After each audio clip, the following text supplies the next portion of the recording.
Tea తాగి 4 రూపాయలు data recharge చేయించుకుంటారు. ఎందుకంటే ఆయనతో ఓకే బట్టి ఆకలి తగ్గిపోతారు, కానీ తెల్లారులు మేల్కోవాలంటే మనకి లేట్ ఉండాల్సిందే కదా. అట్లా మన స్టైల్ అనేది ఆటోమేటిక్గా అప్డేట్ అవుతూనే ఉంది. దాని దగ్గర మన ఇన్కమ్ కూడా అప్డేట్ అయింది అనుకోండి, ఆటోమేటిక్గా ఎక్కడికో వెళ్ళిపోతాం.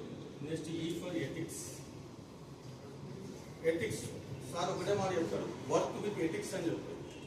ఎథిక్స్తో పనిచేయండి, ఎప్పటికీ నైతికంగా పనిచేయండి, నిజాయితీతో పనిచేయండి. ఆటోమేటిక్గా మీకు విజయం సాధిస్తారు.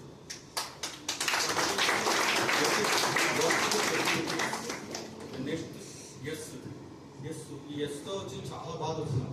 ఎందుకంటే S for sale and success. ఎందుకంటే సార్ యొక్క ఊతపదం ఏమంటే నేను సేల్ అడగను. ఎక్కడ బాధ, ఏ కంపెనీ చూస్తే సేల్ అడుగుతాడు, సాగు ఉంటాడు వాడు. సార్ సేల్ అడగని అంటాడు. ఆ 3 పెద్దలు తాగితే కదా ఆ మాట లోపల మొత్తం దిగిపోతుంది. సేల్ అడగని అంటాడు. సేల్ అడగకుండా ఎంత కథ ముందుకు ఎలా సాగుతుంది అని చెప్తే సార్ ఏమంటాడంటే, నేను సేల్ అనేది only sale not for success. సేలే సక్సెస్ కాదు అని చెప్పారు సార్. ఎందుకంటే నీ క్యారెక్టర్ సక్సెస్, నీ యొక్క టీమ్ సక్సెస్, నీ యొక్క ఇంటిగ్రిటీ సక్సెస్, నీ యొక్క క్యారెక్టర్ బిల్డప్ చేసుకోవడం, ఇవన్నీ కలిపితే సక్సెస్. ఇవన్నీ ఉన్నాయి అనుకో, ఆటోమేటిక్ సేల్ ఈరోజు రేపని వస్తుంది సార్.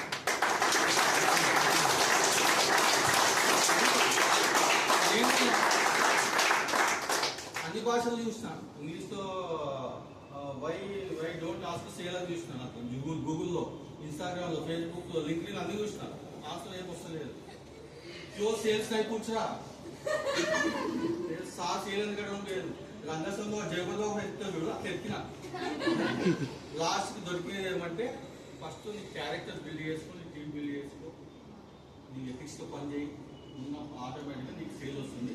అప్పుడు వచ్చే సేల్ స్టాండర్డ్ సేల్, గట్టి సేల్.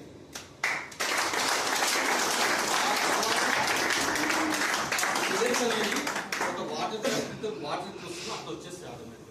ఎందుకంటే చుట్టుపక్కల అంతా ఫెన్సింగ్ చేసుకో, కాంపౌండ్ వాళ్ళు కట్టుకున్న తర్వాత వచ్చే సేల్ ఆటోమేటిక్ మన కాంపౌండ్ దాటి ఎక్కడికి వెళ్ళిపోతుంది. ఓన్లీ డైరెక్ట్ సేల్ ఒకటే పట్టుకోవాలి సారు. ఇవన్నీ తర్వాత బిల్డప్ చేసుకున్న సేల్ వచ్చి వెంటనే మనకు కవర్ పెరుగుతుంది ఆటోమేటిక్గా. లేదు అన్ని రోజులు దాచుకునే కోరికలు బయటకు వస్తాయి ఒకటేసారి. ఇన్ని రకాలు జరుగుతాయి సేల్స్. కాబట్టి సేల్స్ నేను అడగను అనే దానికి మెయిన్ అర్థం అదే అని నా పరిశోధన తేలింది. Next trust. Trust most expensive value trust. ఇది నిలబెట్టుకోవడము కొన్ని సంవత్సరాలు పడుతుంది, కానీ పోగొట్టుకోవడం మటుకు ఒక సెకండ్.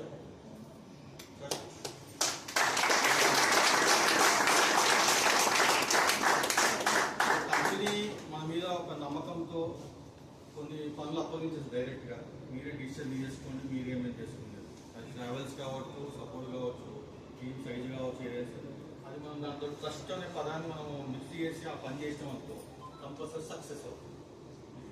దీన్ని బట్టి మొత్తం టోటల్ మీద ఏమంటే అర్థం ఏమంటే, ఇన్నోవేటివ్గా పట్టు వదలకుండా మీ సంపద పెంచుకుంటూ కస్టమర్ సర్కిల్ పెంచి నైతికంగా నిజాయితీగా మీరు సేల్స్ చేసి డబ్బు సంపాదించుకోవడం అనేది ఇన్వెస్ట్ ఒక నేమ్ యొక్క అర్థం అని అనుకుంటున్నాను. మీరు ఇక్కడ వచ్చి పనిచేయడానికి మామూలుగా నేను ఎదుర్కొన్న 3 సమస్యలు ఏమంటే, ఒక చోట ప్లాట్ అమ్మితే రిజిస్ట్రేషన్ చేసినాడు కానీ డెవలప్మెంట్ చేస్తలేదు. ఇంకొక చోట డెవలప్మెంట్ చేసినాడు కానీ రిజిస్టర్ చేస్తలేదు. ఇంకోసారి రిజిస్టర్ చేసినాడు, డెవలప్మెంట్ చేస్తున్నాడు, నాకు చెప్పులు అడిగేది కూడా కమిషన్ ఇచ్చినాడు. ఈ 3 బాధలు నాకు ఎప్పుడు జీవితంలో వెంటాడుతున్న బాధలు. ఈ 3 బాధలు ఇక్కడ లేవని చెప్పి గంటాపరంగా నాకు ఇష్టమైన దేవుడు అందరూ ఒకే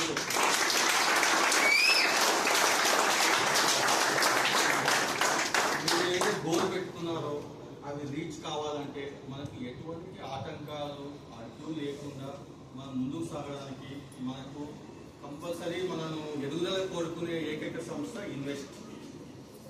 థ్యాంక్ యూ.